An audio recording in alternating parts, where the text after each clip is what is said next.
Yeah, don't matter. You can follow me.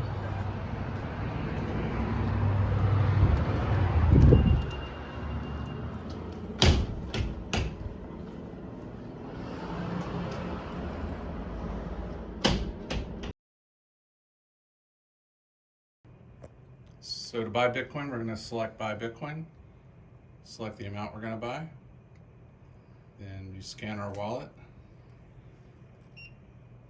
and then down here the light will come on momentarily and you'll put your cash in, and above you'll see it show up as to how much you're going to get, and you confirm your purchase, get a receipt, and you can see the transaction on the screen as well. And that's it, and then you hit done.